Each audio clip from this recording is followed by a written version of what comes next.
Welcome back. This is episode number 362 of the Healthy Diabetic Podcast. I'm your host, Coach Ken Kniss, and joining me as always on these incredible days of living with diabetes is my partner in crime, Graham Hubbard. He is with me today. If you don't know much about us and our story, we are two type 1s that almost 50 years, and maybe actually, Graham, it's more than 50 years, isn't it? It's more than 50 years. For sure. Pretty much 50 years of lived experiences with type 1 diabetes. So we really hope that you listening to this episode or watching this episode on YouTube, whichever it is, that you feel inspired to think differently about how you are managing your condition. Before we get started, please remember that nothing they hear on this podcast should be considered medical advice or otherwise. Please always consult your medical team before making any changes to your diabetes management. All right, Graham, let's get into this, man. It's been a hot second. We talked yesterday.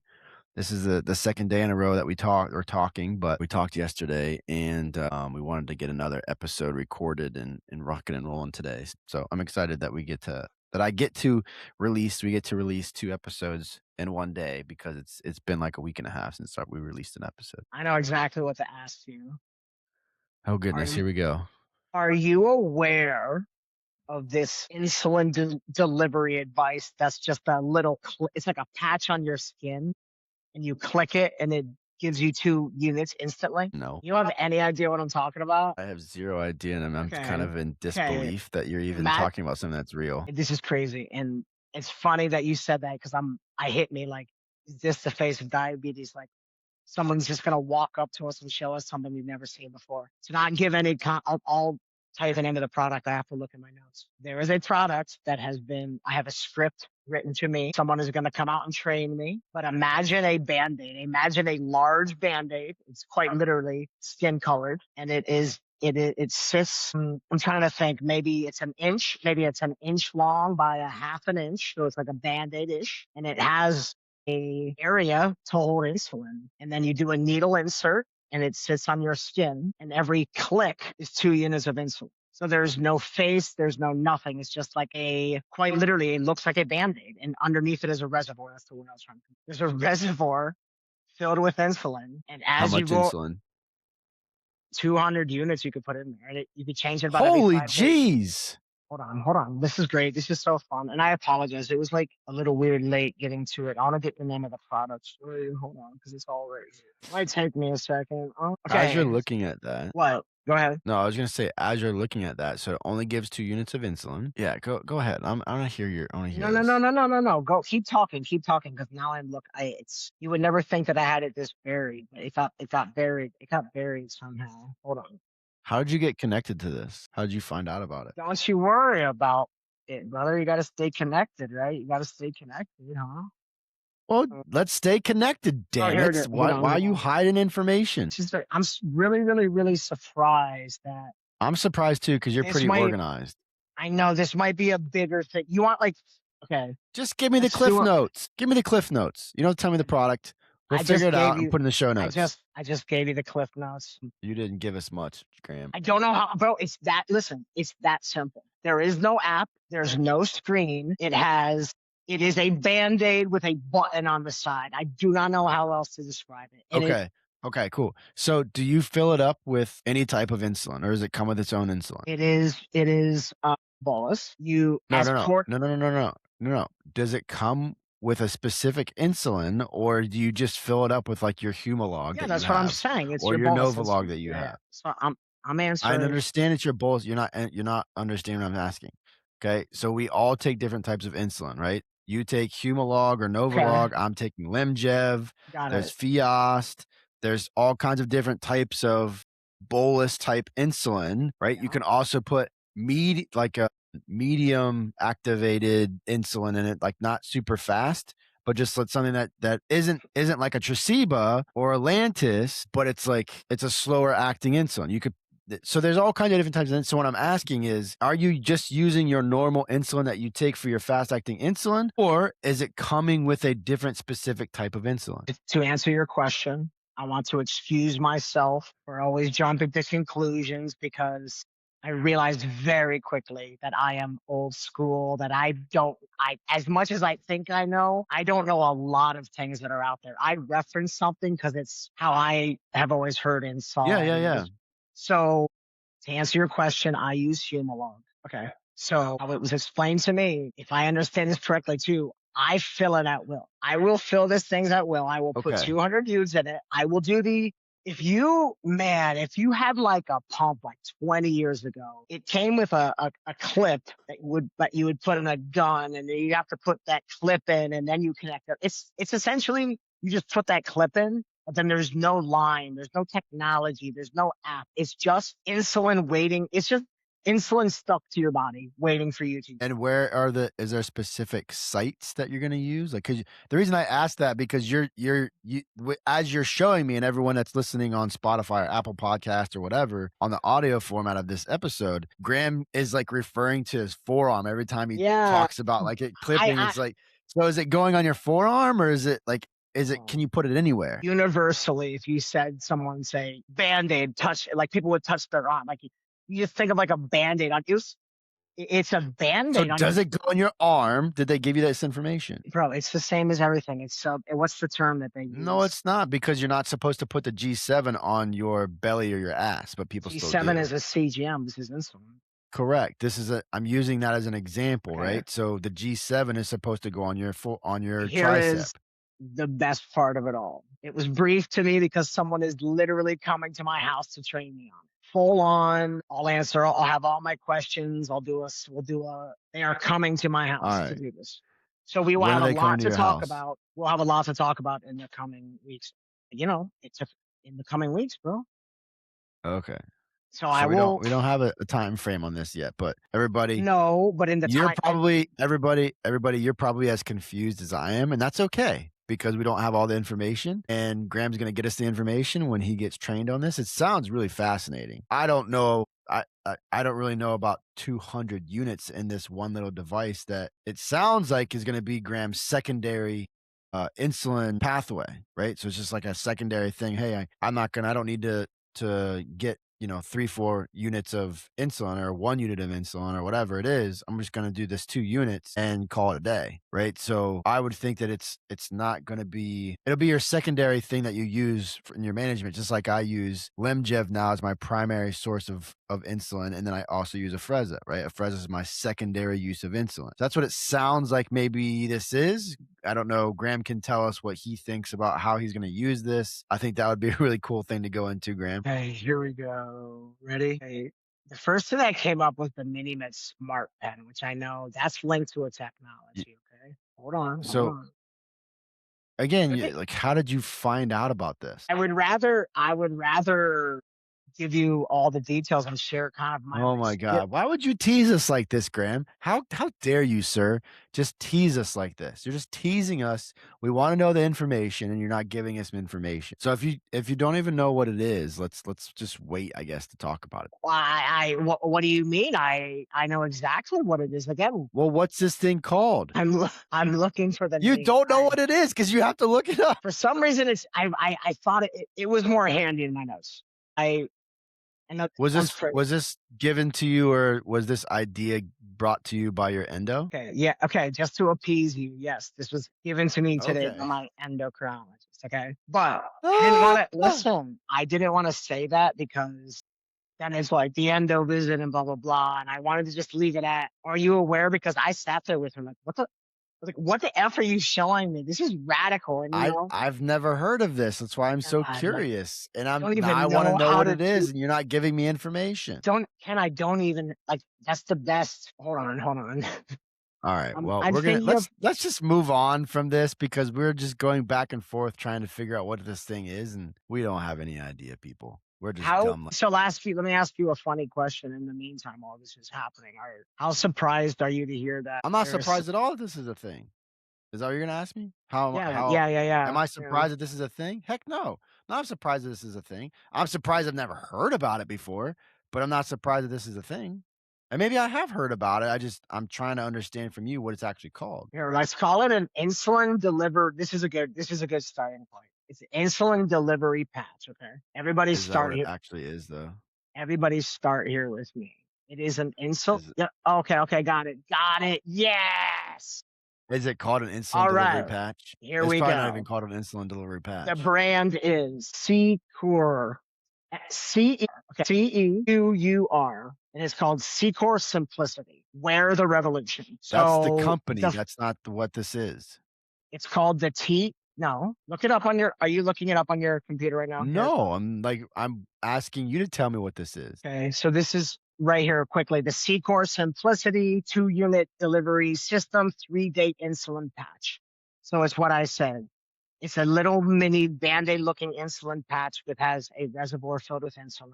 All that it is one click is 2 units of insulin. What about can you do 2 clicks? That's 4 units. That, Can you do 3 clicks? this Can is you do why I 4 know we're having like we're like sitting here like we're like dumb. Ah. I think what's happening is we're like dumbfounded, and I that kind of I'm happened to not me. dumbfounded, I'm just trying to understand what the hell this thing I is. just gave you the name of it, bro. What else do you want me to tell But you? okay, but you said insulin patch, you said you tried to tell me what the company name is, like, Wait, okay, I got it. It's a patch that goes anywhere on your body that you wanna put it.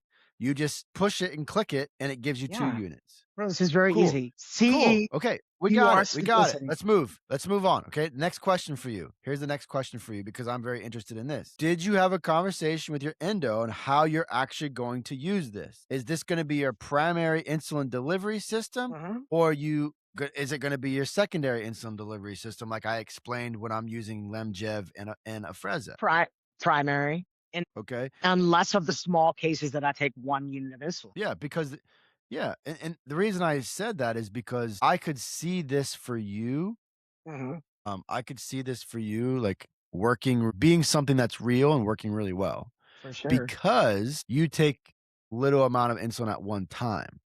Mhm. It's not like you're taking 6 units all the time or 8 units or even 4 or 5, right? A lot of times I'm taking 3 to 6 units at a time. So for someone like you, this makes total sense because you could use it for the primary, the predominant amount of boluses that you're taking because you're only doing 2 to 4 units anyway, right? I- Where with me, if I was doing something like that, it would 100% be my secondary strategy.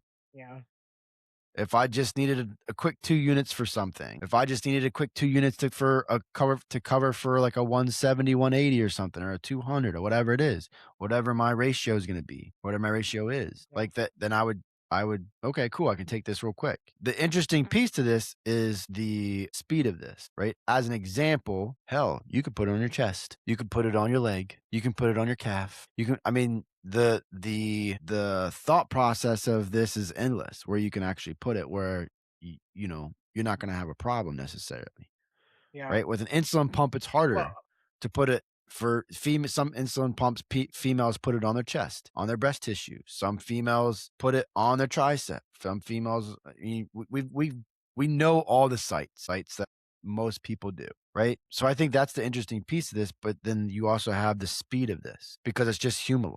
You're just using Humalog. It's not like you're using a faster insulin in this where it's just going to work faster, right? So I say that because even though you're using a new strategy like this, you still have to do all the things. You still have to pre-bolus, right? You still have to obviously take enough insulin for the food that you're consuming, right? That's why for me, because there's a strict, I can only take you 2 units at a time. Like, yeah, I can do multiple clicks, but I can only do 2 units at a time. So what if you need 3, right? Are you going to be screwed? Are you going to go high? If this is your I'm just throwing things out. If this is your mhm. primary way of taking insulin, right? It makes total sense if you only take 2 to 4 units every single time. But again, if you're taking 3, you're screwed. If you're taking 5, you need 5 units, you're screwed. Dude, let me quickly just say the market has changed. I don't know what that means. The market for diabetes technology has completely changed. They're not just it's not just Dexcom with the CGM. There's companies like this with like, hey, there are people that might not be mainstream, but we could come up with a little startup company for a product like this, bro. Well, how long These has this company been out? How long has this product been hold out? on. Do you know? This is what I was getting ready to say. When you see the product like up on a screen, you're like, they probably made this for like 10 cents, like 10 cents, Okay, send overseas. me the link to it. Send me the link to it. Like you're there, send me the link text me the link real quick and I'm gonna pull it up and we'll talk about it. I want to see Can you this just thing now. can you just write this in your Google? Hold on. How Hold on. difficult is that for you? I've spelled it out to you literally. Well, spell it again because C spell it E again. C E. I want the insulin patch. Okay, now I see it. Hold on, and while you're looking, I wanna finish what I was saying.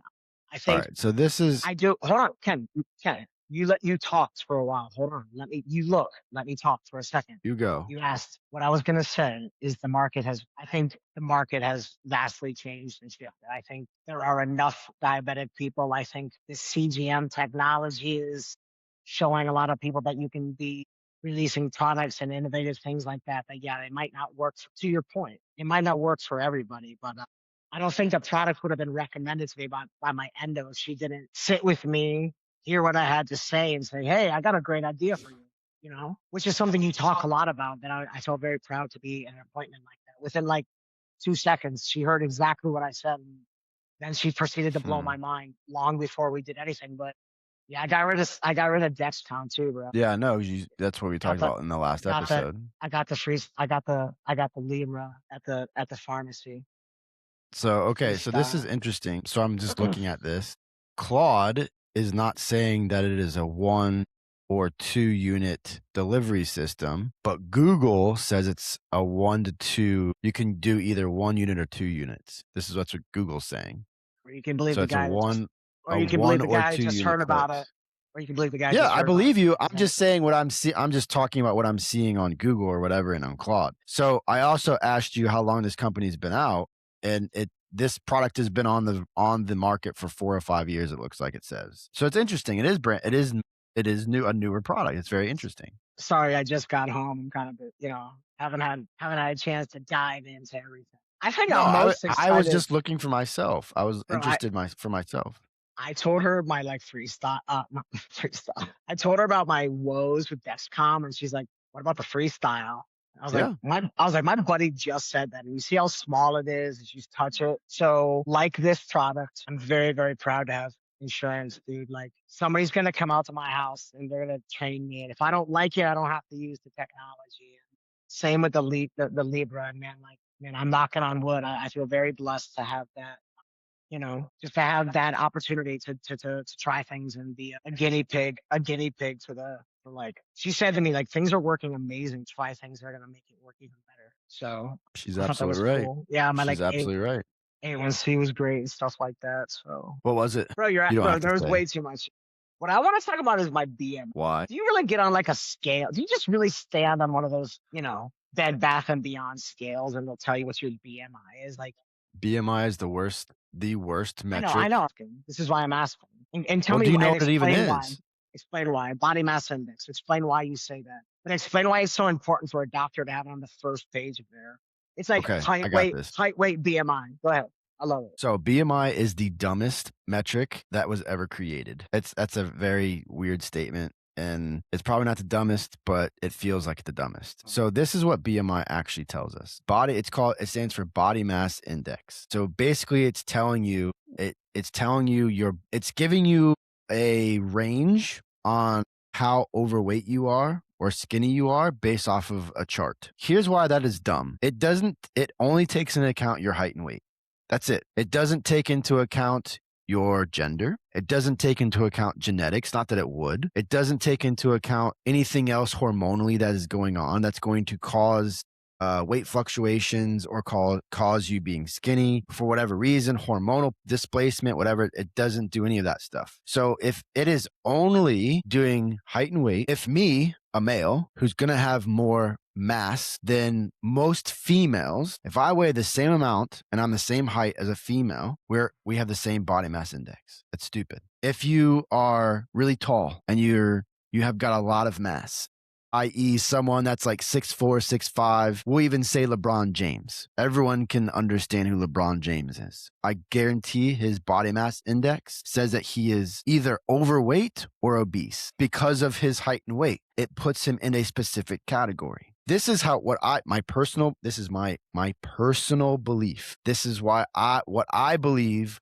why they started using body mass index in the medical system. Everyone's overweight. It was a really good way for them to say, get up off the couch, stop eating Cheetos, and go walk, exercise, and eat better. It's a guilt number. Right. And again, we go into the same, if it is a guilt number, okay, let's just say it is for hypothetical reasons, right? It's not really a guilt number, but let's just say it is for hypothetical reasons.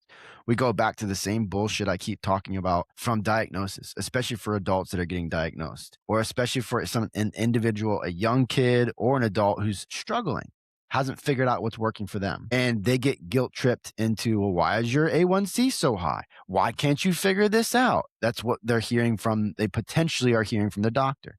It's the same thing with body mass index. Your BMI is high. Do you know how many people have come to me wanting to do training in my 18 plus years of being a personal trainer who decided to come to me because their doctor said their BMI was high? That's it. That was like the main reason. It's insane. It means nothing.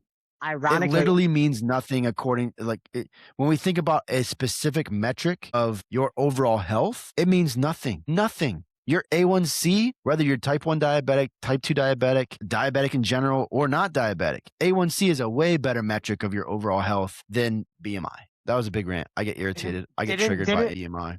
why you just kind of made a funny comment. Why now do they call people pre-diabetic versus like, I feel like that became more popular in the last 10 years where people will go in with like a fasting A1C and they'll be called, there's a range where you're like, if you're 7, you're considered pre-diabetic just for No. one. Yeah. So there's a range, yes, but the range is if your A1C is over 6.0, you're Doesn't that pre-diabetic. go with the exact same thing that you said? Like, you could have just happened to be off so in one little blood test, you're considered pre-diabetic. But you're talking about A1C, you're not talking about you're not talking about fasting. We're not talking about fasting blood sugar, right? You're right. Okay. You're right. Right. You're talking about A1C that Not is, remember, fasting it's blood 3 sugar. or 4, right? It's 3 or 4 months of an average, right? If your A1C is around 6, between, I think it's 6.6, maybe it's 6.7 and 6, or no, I'm sorry, 5.6, 5.7, around there, and 6, you're technically considered pre-diabetic, right? Your insulin isn't working properly. You're more insulin resistant. That's pre-diabetes. That doesn't mean you're type 2 diabetic yet, but that's Sure. pre-diabetes. And they use that metric to help start doing some type of treatment strategy, whether it's GLP-1, whether it's metformin, whether it's you just need to exercise, maybe whatever the strategy is to help with that pre-diabetes or with those numbers, they'll start doing that before you turn over into like 6.1, 6.2, 6.3, 6.4 A1Cs where they're really elevated now. The other really good thing that for even us, for type 1 diabetics, even type 2 diabetics, and even people that are maybe pre-diabetic and they just want to know what their fasting blood sugar is, or are they actually pre-diabetic? Like, another really good thing that I always think about is if you do a fasting glucose or fasting blood sugar,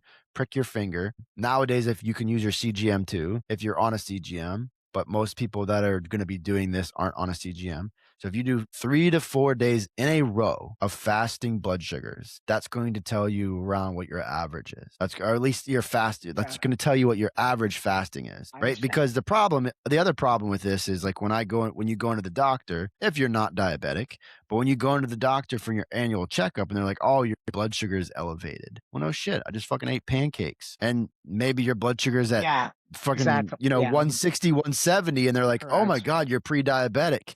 Oh my God, you might be pre-diabetic. Let's do an A1C check. But your A1C says you're 4.4. Like, no, you just freaking ate something before you came. Like, but people are actually diagnosed with pre-diabetes in that instance. And I'm just like, hold on, time out. Let's do a comprehensive analysis of this person's blood sugar instead of just coming to conclusions. And it's the same thing when we're misdiagnosed with type 2 as an adult. Let's stop looking at 1 or 2 metrics and let's do a comprehensive data analysis of what this person's blood sugar is. And that's going to have to happen outside of just one appointment, right? It's like, okay, we got your A1C in. It's elevated. Your fasting blood sugar today is elevated. That's giving us some information. We're going to put you, if you're an adult, we're going to do a C-peptide test and just to see. That's what the protocol should be. Okay. Your C-peptide test is telling us that you still have beta cell function. Cool. You're probably going to, if you're still on honeymoon anyway. All right. Well, then they might put you on a GLP-1 drug or something like that as an adult. Okay. Whatever. But that GLP-1 drug, you should not be on that at the beginning of your diagnosis for more than that. The follow-up should be in 2 weeks. And also, I would send that Wait, person wait, wait, home with hold a on, hold on, glucose hold on, monitor. hold on. The follow-up of what? You mean your very first appointment? So your first, like, if When I'm you're not first feeling well, diagnosed, when you're first when you diagnosed. when I'm not feeling well and I go in and my blood sugar is elevated, my A1C is elevated, my C-peptide is telling me that it's kind of normal, that's going to tell them that you're probably more pre-diabetic. You have some insulin resistance going Got it, on, got it. whatever it might be, right?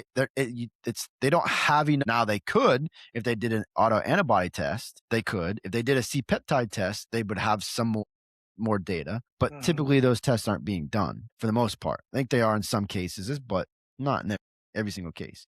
The problem becomes with the follow up, right? If I'm getting diagnosed, whether it's type 1 diabetes, pre-diabetes, type 2 diabetes, there needs to be a 7 to 14-day follow up. And the other thing that I would be doing if I'm the endocrinologist or I'm the doctor, the ER doctor, whatever it is, the other thing that I would 100% be doing if diabetes is on the table, any type of diabetes, even LADA, whatever, it doesn't matter what it is. If diabetes is on the table, I'm sending this person home with a glucose monitor with specific instructions. I want you to test your fasting blood sugar for the next every single day without food, without water, without anything. As soon as you wake up, I want you to test your blood sugar with Mhm. this glucose monitor. Take note of it. Write it down on a piece of paper. Send it to me. I don't care. Take note of it because over the next 7 to 14 days until your next appointment, it shouldn't be more than 14 days. We're going to have more data of what your blood sugar actually looks like. Don't give them any information about like, oh yeah, if you should be exercising every day, go walk every day,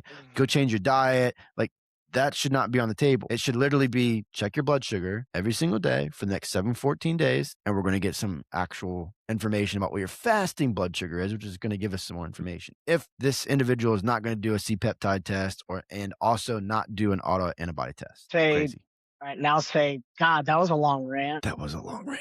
I know. Oh, why do you do this to me? I think I We went didn't from even, BMI. I, How did we go from BMI to that? bro, we went from BMI and all I said was like, whoa, how does somebody go in for one appointment? And I kind of just quickly confused fasting blood sugar with A1C, yeah. A1C, and then you went on a tangent. But listen, Anyways, hold on. I've waited this far into the episode to show you something else. This is gonna be a journey, bro. So mark this date, okay? And I can't stay. We're 33 minutes in, so let's do 10 solid minutes. This is gonna be a tease. It's gonna be a setup. You ready for this? Guess what else I got? shut the front door, Yes, dude. sir. Yes, sir. Bro, I came into my wife's office and I was like, I got the goods. And she's like, what? I just held up Ozempic to everybody. And if you want to know, bro, sample not for resale. And they're like, dude, so I'm taking the smallest amount. The girl's like, this is gonna last you forever. Yes, Uh, sir. all Yes, right, man. sir. Everybody moved to Florida. You got Uh, access to that Ken's face. all right. I knew it. I am loving your, God, I love this. It's been a wild day because my wife's almost like mad at me. She like doesn't get it. I'm like, talk to my endocrinologist, bro. What the fuck do you want me to say? But again, you're taking this person's word for all right, whatever. What do you mean this person's Graham. word? We've all talked. This is all, What was your decision? Did you think before you went into that appointment that you were going to do that? this is something she actually has talked to me about on my first appointment. So Okay, so but again, I had said you in my, didn't come up with this. You didn't come up with this. You didn't bring this no, up. no, She did. no, she was the one that's like saying how fantastic and how great and all the studies and bro, they have samples in their office. Like she's like, but for specifically for type 1 diabetes. Where she literally said to me, the worst thing is you're gonna love it so much because you're just gonna be stable and you're already very sensitive to insulin that it's only gonna just flatten all that out. All the crashes, all the ups and downs. You know Did you're I gonna have to completely change your ratios. I hope she changed your ratios first off. wait, let me ask you a question. Why just tell me why? Because you're doing the same thing as my wife. Like why like you guys acting like I was just someone Because just if gave it's me a gonna bag of flatten you out, if you're cocaine. using the same Like I'm no. And I'm not Graham. So this is important for everyone to hear this. I'm not asking these questions to say that you are wrong to go on Ozempic. That's not what I'm saying whatsoever. What you said was this is gonna flatline and make everything better. Again, Okay. I'm just trying That's to have a the but that's conversation. I don't like. I know, I'm no, not a no, no, I doctor. get it, I I'm get not it. a doctor. So, I'm the patient, bro. She said it. You know, it's gonna be okay, like you're a patient, and I'm having she a said. conversation with Roller you, coasters go. Roller coasters go away. Is what she said. right? Which is fine. Okay, roller coasters are going to go away only if you change your insulin to carb ratio and your basal rates, because you're going to Hey, need to take less insulin. we talked You're going about to that need to at take length. less insulin. Yes, we spoke. Man. So I'm just saying that because, again, we come to the point, and we talked about this in the last episode of talking about GLP-1s. Me personally, I don't like how that specific medication is being communicated to the public. It's being Mhm. communicated on two fronts. The general public that doesn't have type 1 diabetes or doesn't have weight issues, or yeah, the general public that has weight issues, they're being communicated that this drug is the life-saving drug that's going to help with their weight loss. For type 1 diabetics, because this is a type 1 diabetic show, it's being communicated that's going to help with your blood sugars and helping,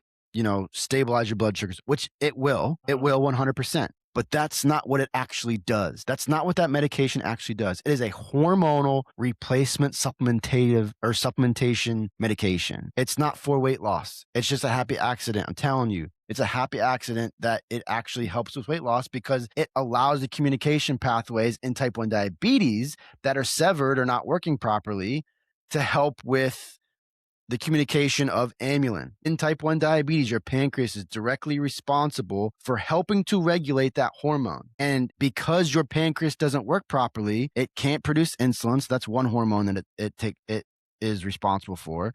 Amylin is another one. And because it can't communicate properly, now the GLP-1 doesn't always work the right way. So what's happening is we're introducing GLP-1 into the type 1 diabetic population, which I can understand. I see the benefits of it. I'm not saying it's a bad thing to go on. What I'm saying is us as the public need to understand what is actually happening biologically when we're taking these medications. It's not necessary for weight loss.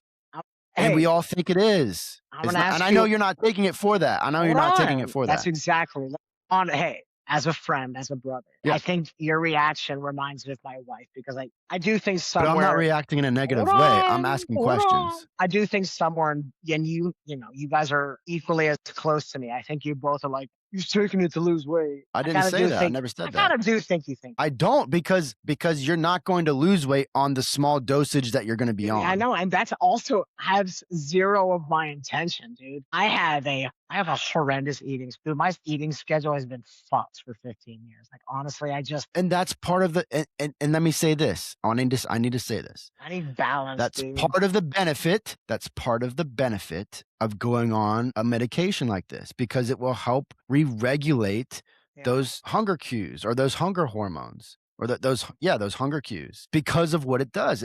It helps to stabilize the communication pathway yeah. between those 5 other hormones that the pancreas is responsible for helping to communicate with, right? We, It can't do shit for insulin, no, I know. but I've you always been know, honest about this, and you say it like I am perfect all day, but I have like severe 3 a.m., 4 a.m. spikes because I eat late and then it hits me. And well, but that is something I that have you worked could my fix ass off though. to regulate that. I know, bro. I have worked for 15 years, and yeah, your reaction in the beginning is pretty funny, Marco. I think you're jealous. I'm not jealous. I'm really not jealous. I just want everyone to understand that it's not bad that Graham is doing this. I haven't So done if you it. don't I haven't done anything, by the way. I don't have a hold on, stop, freestyle stop, liver. stop. Hold on, I hold on, don't hold have on, hold on. insulin I delivery know you tooth. haven't, but the fact that you have a prescription for that, you have a sample for it is a clear indication that you're going to try it, and I think you should. That's fine. Why I reacted in the way I reacted is because of the words that you said of what your doctor told you it's going to do, because she's not explaining it in the actual way that it actually works. I'm not trying to bore you. I'm not trying to be like, okay, bro. My doctor spends an hour with That's great. my endo is the real deal. My endo did not leave a leaf unturned. And went back down like over and over again. And then it was like, all right, here, like she's the real fucking like I'm not I saying that feel she's a blessed. bad endo. I'm I'm not telling saying that you, she's a bad endo. People are gonna think I'm so ignorant for saying it's not my job to puke out exactly. It's my job to understand in my head how my like just what we said about yesterday. Like, Exactly. you're the CEO of your body and your disease, and that's why I'm taking this as like opportunities that come a knocking, dude. You know? Well, the biggest thing is it'll be interesting to hear from you over the next 2 or 3 weeks as you do it. Like, how is it about stabilizing your blood sugar? Is it stabilizing your blood sugar? Is the, Well, yesterday we talked about a raccoon stealing my insulin, and today now I've blown your minds with all the scripts that we're doing to these. If what they're saying does come to fruition, it's going to be a if pretty what if interesting. That's just what you were if what saying. comes to I fruition. don't like if what my endo is saying is true about type 1 diabetes and what it can help with and those things. I think you were kind of making a point where you'll be interested to see that, and I'll be interested to see how you deal with it because everyone deals with it in a specific way. Some people get really sick, some people have Mhm. problems, some people have side effects, like, that'll be the interesting piece to this, but I think it's gonna be also be an interesting piece of, like, how does your hunger signals are they, like do you have better hunger signals? Do you Mhm. are is amylin working the way it's supposed to now? Like, that's the interesting piece with me with this, with type 1 diabetes, because for me, it's less about the weight loss because the weight loss is really a secondary thing. And I also think, this is again my personal opinion, I also think the higher the dosage, the more problems. Oh yeah. Weight loss might happen, but you're introducing maybe more GLP-1 than you should, So. especially in the population that isn't type 1 or doesn't have metabolic dysfunction necessarily, which Mhm. is hard to say because most people have metabolic dysfunction. But, like, when you just think about the thought process of what this drug actually does in terms of introduce more GLP-1 to communicate with all the other hormones that it's supposed to help regulate, and you let's say you have a normal range of GLP-1, then you introduce even more of that and overload the system with more GLP-1, with synthetic GLP-1. It's going to I think it could potentially shut off your normal amount of GLP-1. Like, Yeah. so it's an interesting thing to think about. Maybe that doesn't happen. Again, I'm not an expert on this medication. I just speak my mind about it.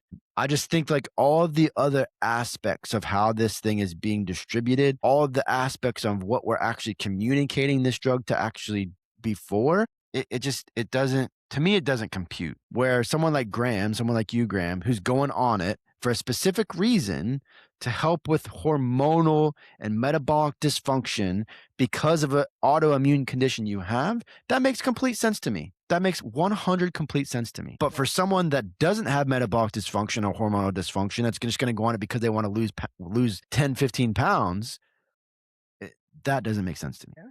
Well, guess what? We get to document it. It's something you said earlier that's very true that made me think. If 95 people see it as just take this miracle drug, that sounds to me like AI. That sounds to me like Google. That sounds to me like the common person that's not going to take the extra step to work it into their life. And it's not, me, dude, I'm taking half of the lowest dose and you only take it once a week. So I'm taking an eighth and I am taking an eighth of a milligram once a week. Yeah. I'll be interested to see if it works in terms of, like, works the way we think it's going to work and we need it to work for you. Mm. What if my blood Yeah. And sugars get what if my blood sugars get horrible, but I get totally like conceited and like skinny and I'm like obsessed with my body? Would you just be like, you're a douche? I would fly down to Florida and punch you in the face. What if I had like a night? What if I had like a 24 pack and you're like, Jesus, I want I don't care. I would still fly down to Florida and punch you in the face. abs. Knock some sense into you. I promise not to be that guy. All right. Oh, man. Everybody, Anyway, this has been I great. We gotta gotta go. go. Graham's gotta go. I got a meeting. I got another meeting here. So thank you, everybody, for listening. I hope this was enlightening. I hope this was helpful. I really hope that these episodes are helpful. Me and Graham do a lot of really talking and really trying to figure out what should we talk about. A lot of times we just go off the skin of our pants and talk about something that that's on both of our minds, but we do really try to come up with things that we believe that you will want to hear about. And I mean, GLP-1's one of them that everyone wants to hear more and more and more and more about. So I'm always happy when we get to dive into that and I get to tell my own personal thoughts about it because it's my own personal thoughts. I mean, there's people out there that say it sucks. There's people out there that say it's the best thing since sliced bread. I mean, whatever. So I love to give my opinion, and that's it. So does Graham. So we really hope that you are being enlightened, and like we said at the beginning of this episode, we hope that you are inspired to think differently about how you manage your diabetes and your blood sugars. So thank you so much for listening, Graham. As always, thank you, and we will see you next time.